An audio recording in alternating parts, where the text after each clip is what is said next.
to enter that. He's giving everything that he has. Or a cricketer who is playing the World Cup for the first time. Or a musician who's auditioning for a very important performance, whatever it is. That intellectual desire is so powerful and it gives you so much happiness that you yourself, of your own accord, say no when your friends and family invite you to get-togethers and parties. You are oblivious of whether you've eaten food or not. You don't want to watch a movie, you don't want to watch TV. You yourself give up physical and emotional desires because you are so captivated by the intellectual urge to achieve something. And the last and final thing is the spirit.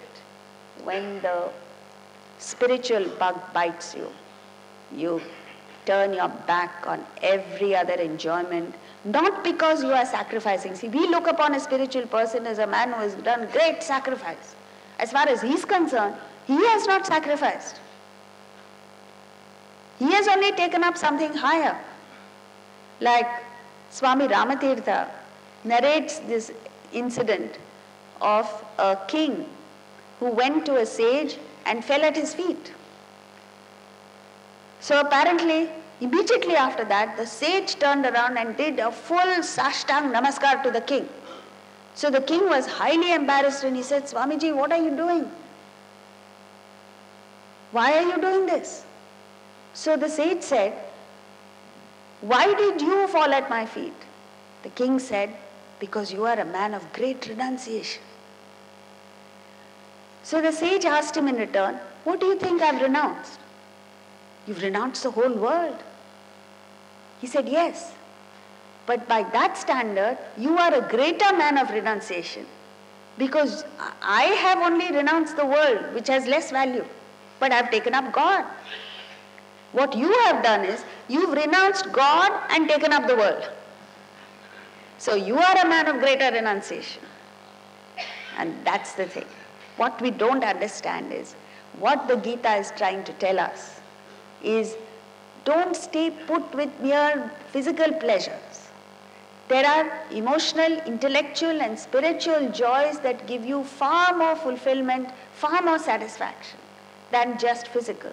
So it's not the physical that we need to give up. We just need to pick up higher enjoyments. But because we don't understand what the higher is, that's the problem. Because we're in ignorance. We don't neither move up, nor do we rise above the physical. We just get attached there and hang in there. It's like telling a child, if an industrialist, let's say Bill Gates, wants to tell his own child who's fighting with friends over little marbles, pieces of paper, and small toys that are worthless.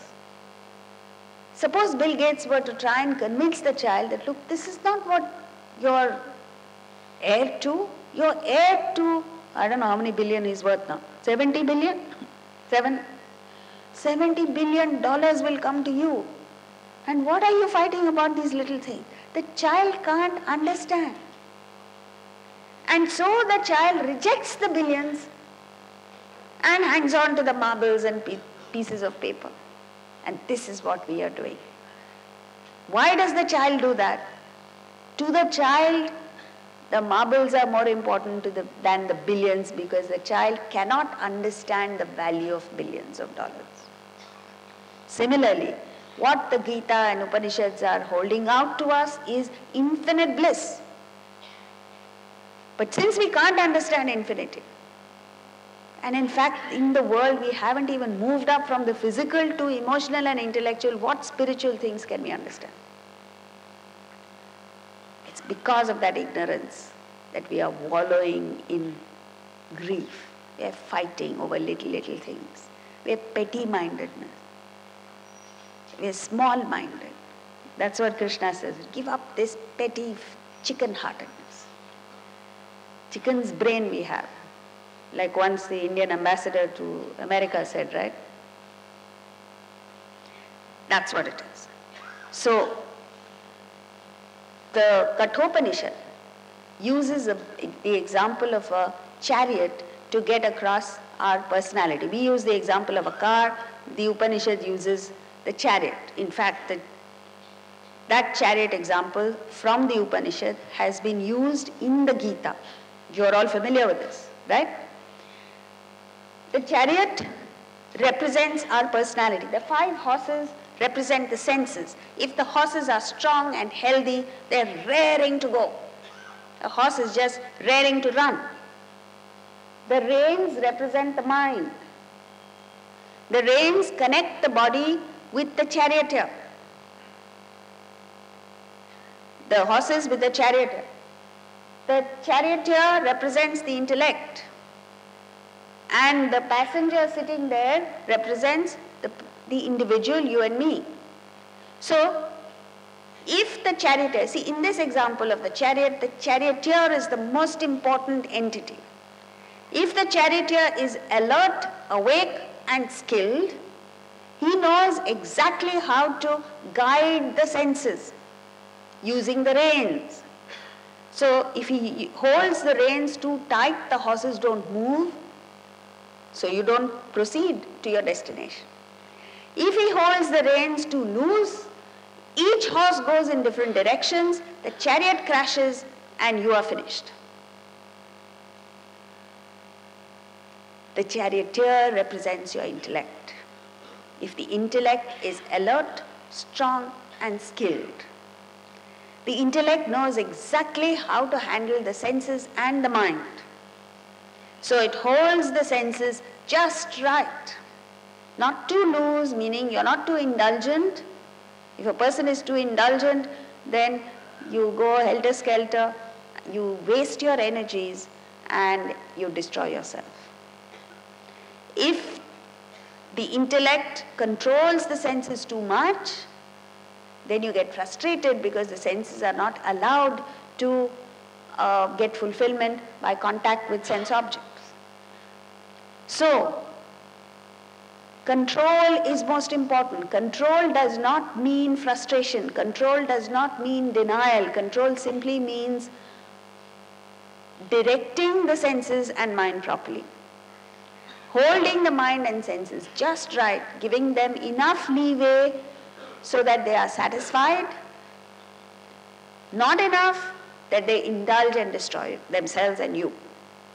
So control is the most important element here. If you control the mind and the senses, if the intellect controls the mind and the senses, you enjoy every interaction with the world, whether it is sense contact or an emotional relationship, you enjoy it fully.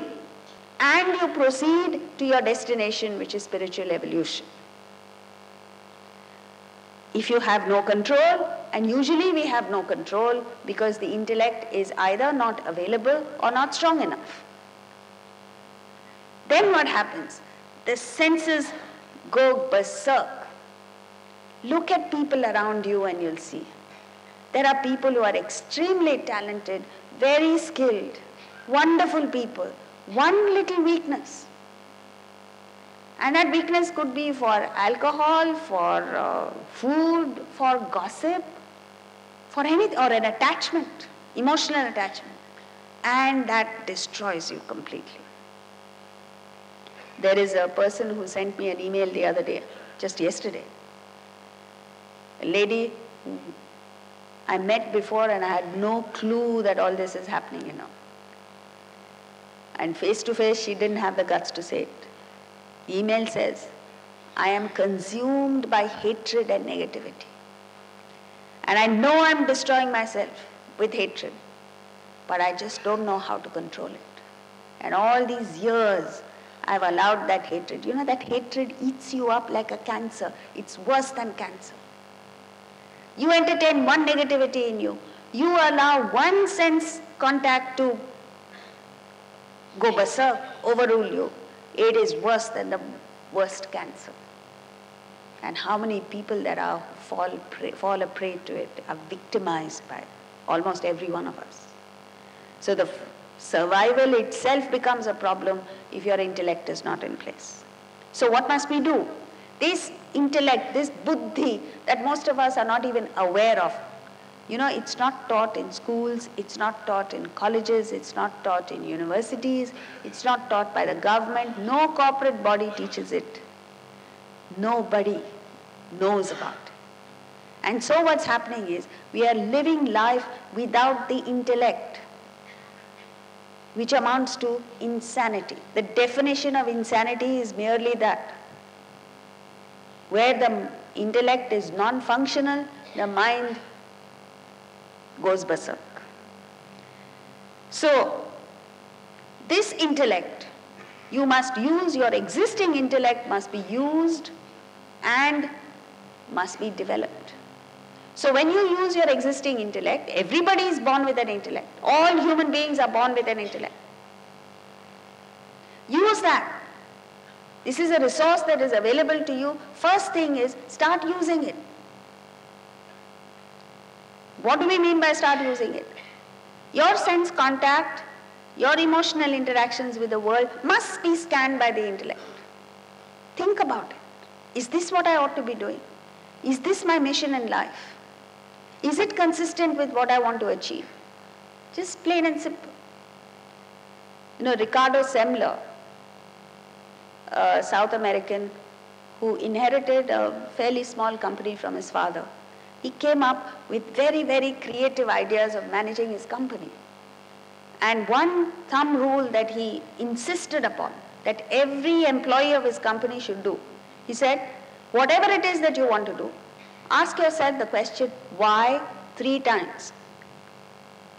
If you come up with a plausible answer, a logical answer to all the 3 whys, then go ahead and do it.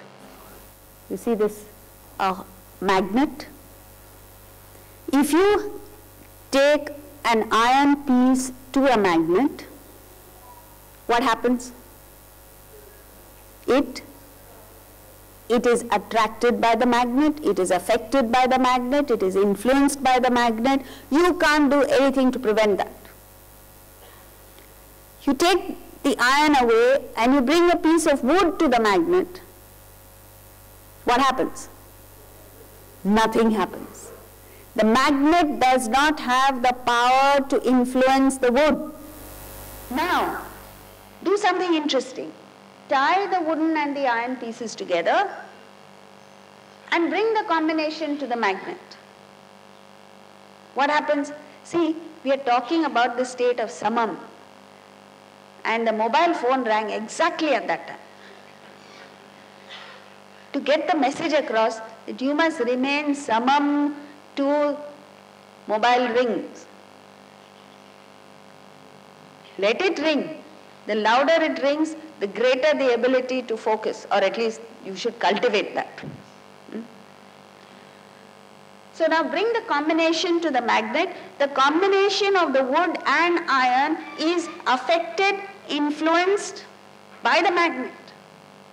But even though the combination is affected by the magnet, the wooden piece in that combination is still untouched, immaculate. Now you and I are like the combination of the iron and magnet. We are a combination of matter and spirit. The matter components in us, the body, mind and intellect, are influenced, are under the control of the world, which is a powerful magnet.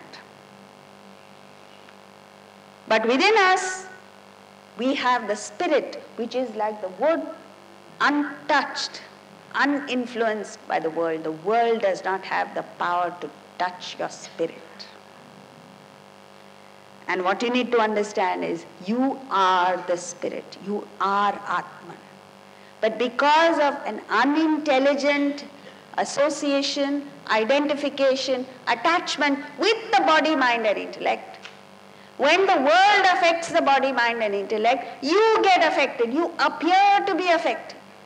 Even then you are really not affected. And so therefore, what the Gita concludes, what Krishna tells Arjuna, particularly in the 2nd chapter and throughout the Gita, is all problems are because of wrong identification and attachment. This is the gospel. When you go home today, you think of your major problems. Two of your the biggest problems that you face, which seem insurmountable. And apply this to that. See, it's because of my wrong identification and attachment. It's true in the relative and the absolute. The absolute is easy to understand, most difficult to apply, which is that your identification with the body, mind and intellect is what is causing the problem. All you have to do is shift the identification to Atman. To that extent, you will not be affected. The relative is what Arjuna is facing. And all of us are facing. So, what happens is, Arjuna is all set. They have planned this battle. They have tried their best to come to the negotiating table with the Kauravas. They have done everything in their power to prevent the battle from happening. And have failed. Even Krishna tried to mediate on their behalf with Duryodhana. Everything failed. So the battle was imminent. Arjuna was the commander-in-chief of the Pandava forces. He was convinced that they were fighting a righteous war. What he was representing was the good, and what they were fighting were the evil forces. He's understood all that. He's convinced. And he's all set for the battle. At the last moment, he asks Krishna to drive him between the two armies so that he may make a last-minute assessment of the enemy forces to work out his strategy. But he has that lingering emotional baggage with him, which is, he says, I want to see all those who are assembled in the Kaurava forces wishing to please Duryodhana. So he's being judgmental, he's being negative. And Krishna wants to clear that, because when you have negativity in your mind, you can't function properly. So Krishna takes him. Krishna is a master strategist. He wants Arjuna to understand that not everyone in the Kaurava forces is there to please Duryodhana. And he drives him in front of the stalwarts, Bhishma and Dronacharya, who were there just doing their obligatory duty. They were doing what they ought to do in life. And the message that Krishna wanted Arjuna to get is, you also gain inspiration from them. Just as Bhishma and Dronacharya were there in the battle just to do their bit, fulfill their obligation, knowing fully well that they were all going to be slaughtered. Why? Because they were in the side of the wrong.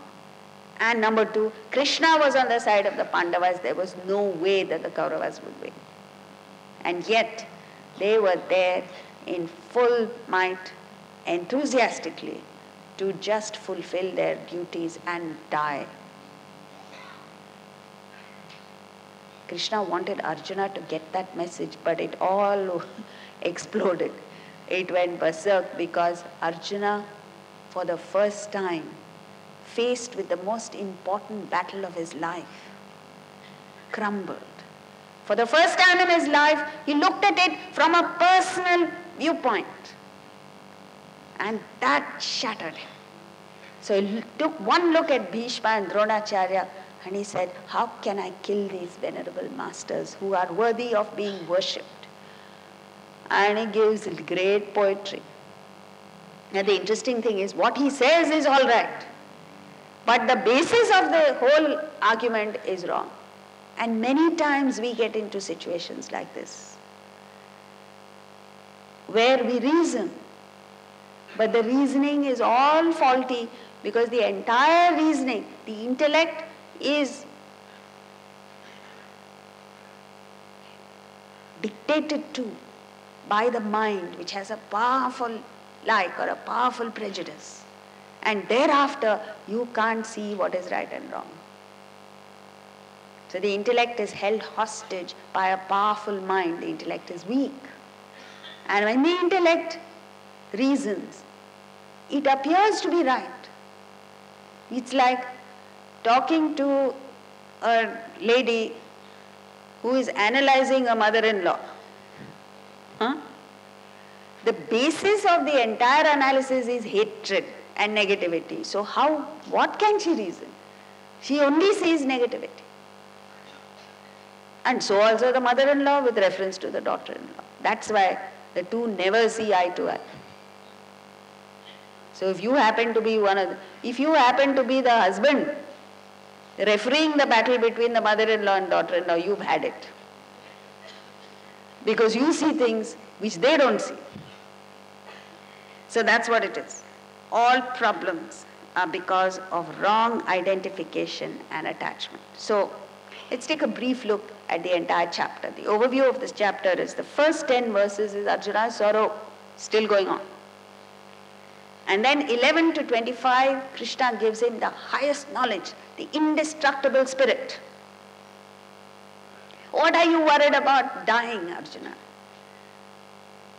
Neither you nor I nor these people assembled here will die. So what are you grieving for? Even forget the real you, Atman. Even the subtle body, mind, intellect and vasanas and the causal body don't die. Only the body is exchanged. A body that is no longer useful for you is exchanged for a new body, a fresh body that will help you to continue in your path, so on and so forth. So he concludes in verses 26 to 30, therefore do not grieve.